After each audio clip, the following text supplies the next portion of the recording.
राजन तेली. सर्वांच्या मुखात चपखल बसलेलं नाव म्हणजे राजन तेली. समाजकारणाबरोबरच राजकारणातलं एक मोठं नाव. सहकार पळून पिलेलं एक भारदस्त व्यक्तिमत्व म्हणजेच आपला राजन तेली. राजन तेली यांचा आज 55वा वाढदिवस. खरं तर या जिल्ह्यात राजन तेली हे नाव लागल्याशिवाय निवडणूक होणे कठीणच.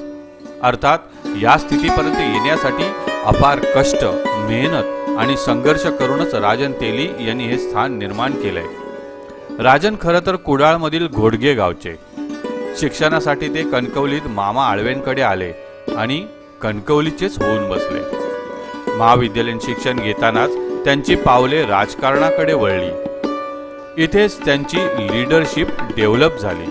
लागवी स्वभावामुळे शिक्षण घेतानाच त्यांनी जीवाभावाची माणसे जोडण्यास सुरुवात केली.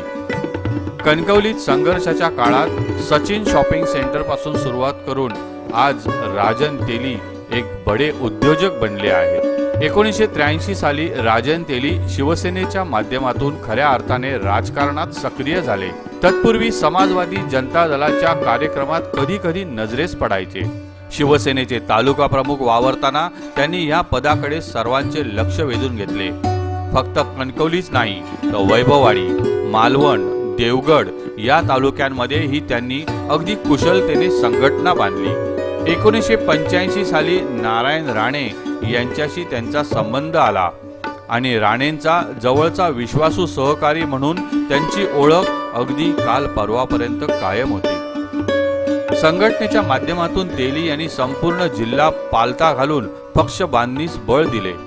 1995 साली तेली साहेब शिवसेनेचे जिल्हा प्रमुख बनले आणि त्यानंतर अखंड जिल्हाच शिवसेनेचा बालेकिल्ला म्हणून गणला जाऊ लागला. आपल्या शांत आणि लागवी स्वभावाने त्यांनी राणेंचा मोठा विश्वास संपादन केला. 1997 ते जिल्हा परिषदेचे अध्यक्ष झाले. त्यावेळी राणेंचा झंझावात अखंड महाराष्ट्रात झंझावत होता. राजन तेली आणि जीजी उपरकर हे राणेंचे डावे उजवे म्हणून गणले जात होते. मात्र काही कारणांमुळे उपरकर राणेंपासून अलग झाले आणि तेली त्यावेळी राणेंचे एकमेव मर्जीतले शिलेदार बनले. या मधल्या काळात अनेक आंदोलनं झाली, अनेक केसेस झाल्या, पण तेली कधी मागे हटले नाहीत. 1999 मध्ये तेली साहेबांची सिंचन महामंडळाच्या उपाध्यक्षपदी वर्णी लागली. प्रशासनाची परिपूर्ण माहिती असलेला माणूस म्हणजेच राजन तेली. या जोरावर त्यांनी अनेकांची रखडलेली कामे केली. राणे साहेबांनंतर कार्यकर्त्यांच्या गराड्यात असणारा त्यांचा थाट, असाच नेता म्हणून त्यांची ओळख होऊ लागली.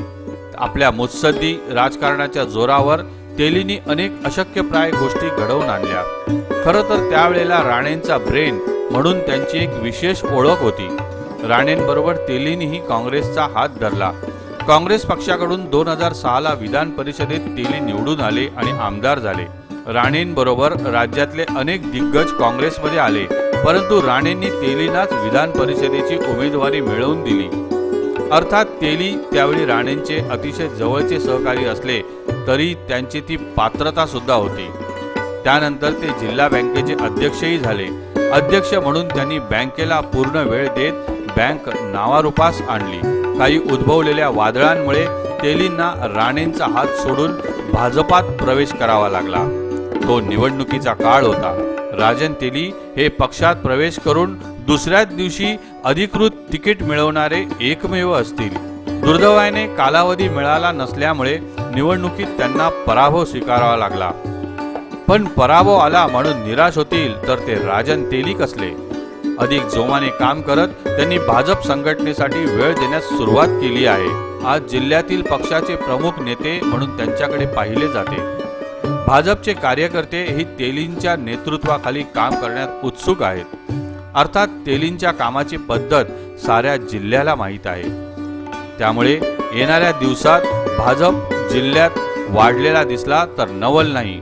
जवळपास 32 वर्षाहून अधिक काळ जिल्ह्याच्या राजकारणात घोंगावणारं हे वादळ शमवायचं कसं हे अजूनही विरोधकांना समजलेलं नाही. राजकीय असो वा सामाजिक नाहीतर सहकार क्षेत्र असो, सर्वच क्षेत्रात आपला दबदबा कायम राखणाऱ्या या नेत्यास आमचा त्रिवार सलाम. आई जगदंबा आपणास उदंड आणि निरोगी आयुष्य देवो. आपल्या राजकारणास, आपल्या मुत्सद्दीपणास, आपल्या शांत स्वभावास, आपल्या धुरंधरपणास, चेहऱ्यावर भाव न दाखवता आपले इच्छित लीलया साध्य करण्याच्या आपल्या स्वभावास आणि अर्थातच आपल्या परिपूर्ण मूर्तीस कोकण नाऊचा वाढदिवसानिमित्त सलाम आणि अनेक अनेक शुभेच्छा.